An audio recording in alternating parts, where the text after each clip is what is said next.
Welcome to this episode. Today we're talking about a phrase almost everyone has used at least once: tying the knot.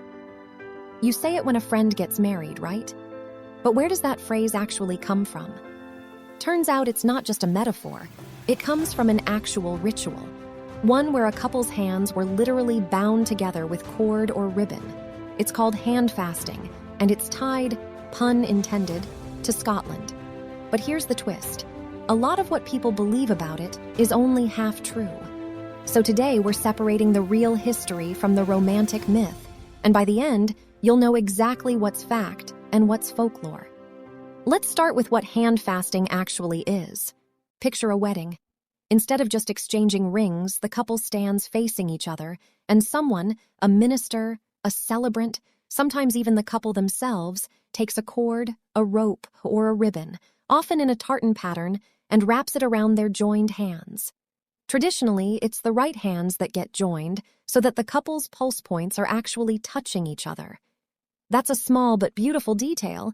You're not just holding hands, you're feeling each other's heartbeat while you make your promise. Why hands specifically?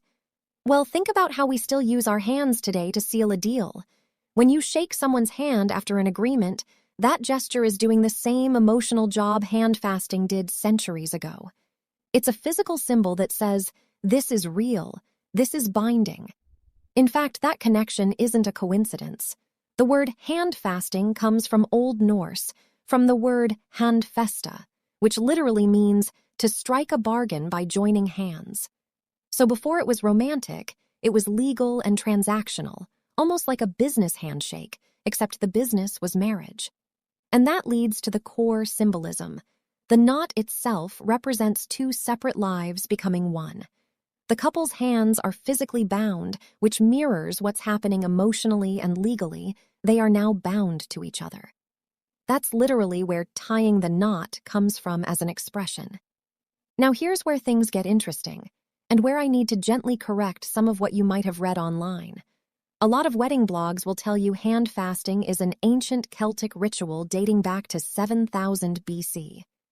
That number gets repeated constantly, but historians who've actually dug through the records say there's no solid evidence for that timeline at all. It's a nice, mystical-sounding number, but it's basically folklore dressed up as fact. What we do have solid evidence for starts much later, the Middle Ages, roughly the 1100s onward. And here's the second big correction. Historically, handfasting wasn't the wedding itself. It was a betrothal, basically an engagement. Think of it less like a wedding ceremony and more like a formal, hand-sealed promise to marry in the future. Under Old Scottish law, this betrothal only became a full, legally binding marriage once the couple actually lived together or the relationship was consummated. So it existed in this interesting legal gray zone, more serious than a modern engagement ring, but not quite a wedding either.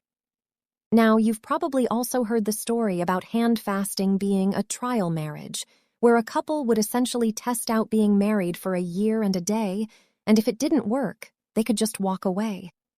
This is the part I find most fascinating because it's true and not true at the same time. There really was a custom, in a specific region of the Scottish borders called Eskdalemuir, where couples met at an annual fair, paired off, lived together for a year, and then decided at the next fair whether to stay together for good. That's real, documented history. But the version most people know, the dramatic, sweeping idea that this was standard practice across all of Scotland, actually comes from a novel. In 1820, the famous Scottish writer Sir Walter Scott wrote a book called The Monastery, and he took this small, local borders custom and turned it into this grand, romantic, nationwide Celtic tradition. And it worked so well that people believed it was ancient history, when really it was historical fiction shaping our understanding of the past.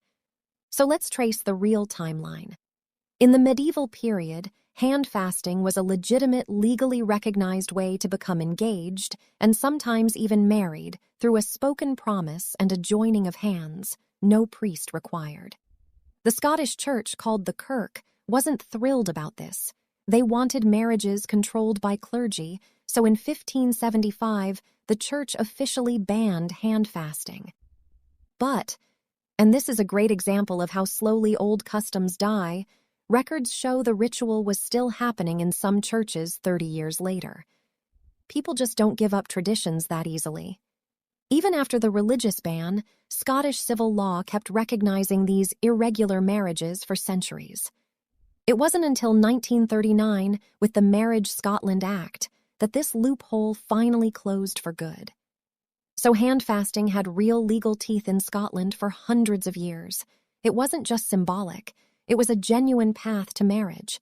Then it basically disappeared for a few decades. It came back in the 1960s, revived mainly by neo-pagan and Wiccan communities who wanted to reconnect with pre-Christian-style rituals. And then, in 2004, something significant happened.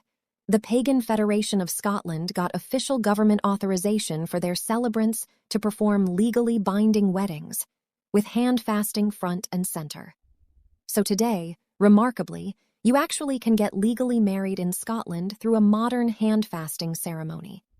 As for how common it is today, there's no exact global statistic, so I won't pretend there is one. What we can say confidently is that it's moved from being a forgotten legal relic to a popular symbolic add-on in modern weddings. It's especially common among couples with Scottish or Irish heritage who want to honor that ancestry, and among people having humanist or pagan-inspired ceremonies. Pop culture gave it a huge boost, too. Shows like Outlander and Game of Thrones featured handfasting scenes, and suddenly a lot more people outside Scotland knew what it was and wanted it at their own wedding. Is it mainstream? Not really. Most weddings still center around rings and spoken vows, but it's definitely not obscure either. It sits in this nice middle ground, niche enough to feel special and meaningful, but well-known enough that most wedding planners and celebrants can offer it without missing a beat. Here's a fun final twist. Binding hands, or something symbolically similar to represent commitment, isn't unique to Scotland at all. In Chinese and Japanese folklore, there's the legend of the red thread of fate, the idea that an invisible red cord connects two people who are destined to be together, tied by a matchmaker god around their ankles or fingers. Some modern couples even borrow this idea and tie a red ribbon around their fingers during their own vows. Hindu wedding ceremonies have their own version involving cloth and hands being joined together. So really, humans across very different cultures independently landed on the same idea, using a physical knot to represent an emotional, unbreakable bond. So to sum up what we've learned, handfasting is a real Scottish and broader Celtic-influenced custom, and it genuinely is the origin of tying the knot. But it wasn't some unbroken 9,000-year-old Celtic mystical rite. Its documented roots are medieval. Its meaning was originally a betrothal rather than a wedding, and its most famous trial marriage detail owes a lot to a 19th-century novelist's imagination rather than pure historical fact. It survived church bans, stayed legally valid for centuries, nearly vanished, and then came roaring back thanks to pagan revivalists and, more recently, television. And honestly, I think that makes it even more meaningful, not less. It's not a fossil frozen in time. It's a living tradition that people have kept reshaping for their own generation, all while holding on to that same simple, powerful image. 2 hands, 1 knot, 1 promise. That's it for today's episode. If you enjoyed this deep dive into wedding history, share it with someone who's getting married soon. Maybe they'll want to tie the knot, literally. See you next time.